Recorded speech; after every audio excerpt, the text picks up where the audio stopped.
2026 তৃণমূলকে টাটা করার বছর বলে কটাক্ষ অমিত শাহের। 50%-এর বেশি ভোট পেয়ে বাংলা জয় করবে বিজেপি। ব্যারাকপুরের কর্মী সভায় বার্তা কেন্দ্রীয় স্বরাষ্ট্রমন্ত্রীর, শুনুন। बंगाल में एडमिनिस्ट्रेशन समाप्त।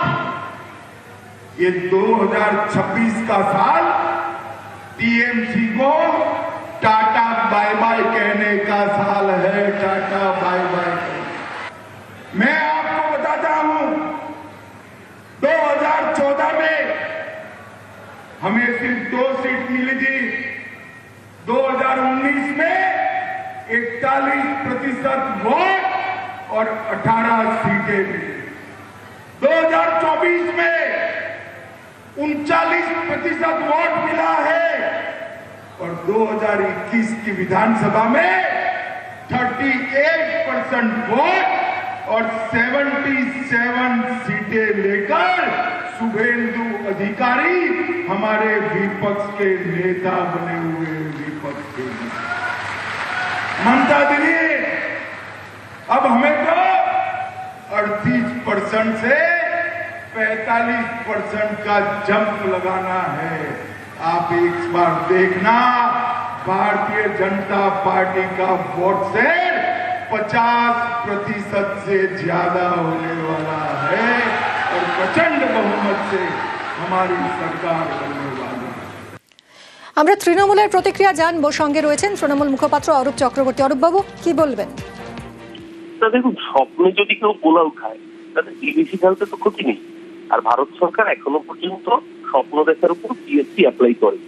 এই যখন স্বপ্ন দেখায় কোনো জিএসটি নেই, গতবারও স্বপ্ন দেখেছিল আপকি বার 200 পার, তো বাংলার মানুষ ওদের গঙ্গা পার হতে দেয়নি, উল্টে গঙ্গার পার করে রেখে দিয়েছিল। এবার গতবারও বলেছিল এবার বাংলা পারলে সামলা, বাংলার মানুষ জবাব দিয়েছিল, বাংলার নিজের মেয়েকে দিয়েছিল। আর এবার পশ্চিমবঙ্গের মানুষ বলছে যতই করো হামলা, 100 দিনের টাকা আটকে রাখো, আবাসের টাকা আটকে রাখো, গ্রাম সড়ক যোজনার টাকা আটকে রাখো, 2 লাখ কোটি টাকার কাছাকাছি আটকে রাখো, আবার জিতবে বাংলা। বাংলা বিরোধী জমিদাররা এসে জমিদারি দেখাবে আর বাংলার মানুষ গঠন স্বীকার করবে। রবীন্দ্রনাথ ঠাকুরের গান গাই এফআইআর, বাংলা ভাষায় কথা বলবে বাংলাদেশি, বঙ্কিমচন্দ্রকে বঙ্কিম দাস, মাতঙ্গিনী হাজরাকে মান্টাকিনী।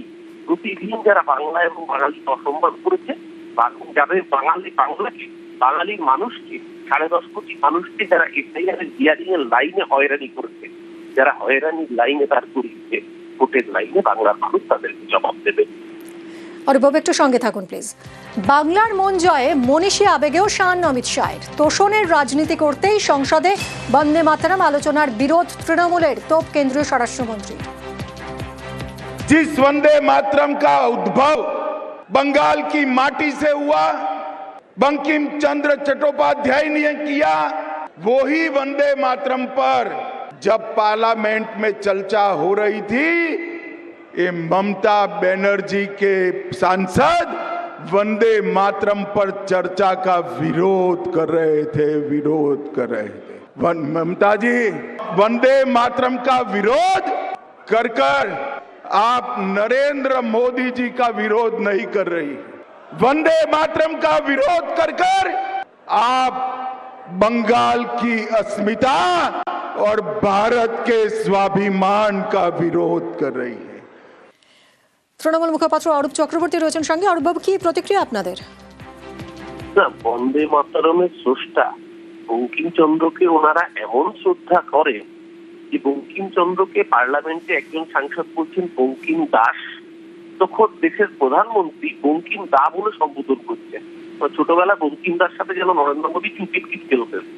ঠিকমতো হবে নরেন্দ্র মোদী মহারাষ্ট্রে গিয়ে ছত্রপতি শিবাজী মহারাজ, আমাদের সকলের শ্রদ্ধা, আমাকে শ্রদ্ধা জানাই।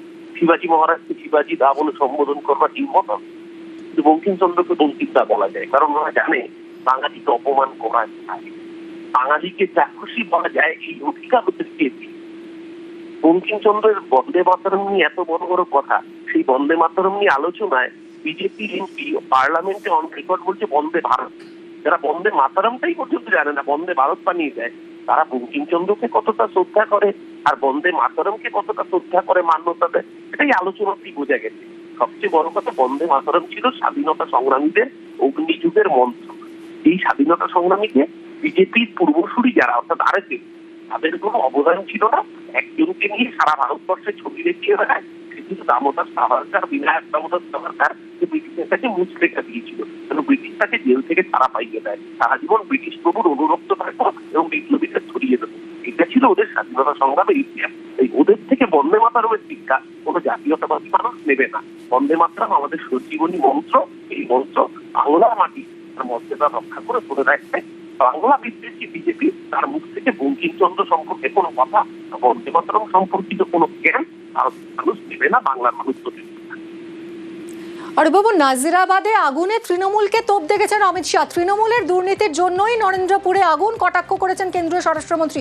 আপনার রিয়াকশন নেব, তার আগে শুনবো কি বলেছেন অমিত শাহ।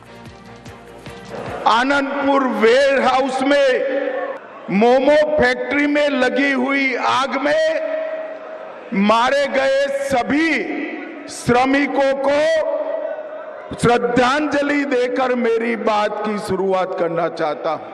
ये जो अग्निकांड हुआ है ये कोई एक्सीडेंट नहीं है। जो ये आनंदपुर वेयर हाउस में अग्निकांड हुआ है वो ममता बनर्जी सरकार के भ्रष्टाचार के चलते हुआ है। কাদের মদতে জলাভূমি ভরাট, কেন অধরা মোমো চেনের মালিক, প্রশ্ন তুলেছেন অমিত শাহ। বিজেপি ক্ষমতায় এলে দোষীদের কঠোর শাস্তি, হুঙ্কার কেন্দ্রীয় স্বরাষ্ট্রমন্ত্রী। शुरुआत में कहा आनंदपुर में लगी आग ये कोई हादसा नहीं है, 25 लोगों की जान गई है, 27 लोग लापता है। और एक कांड क्यों हुआ? क्यों हुआ?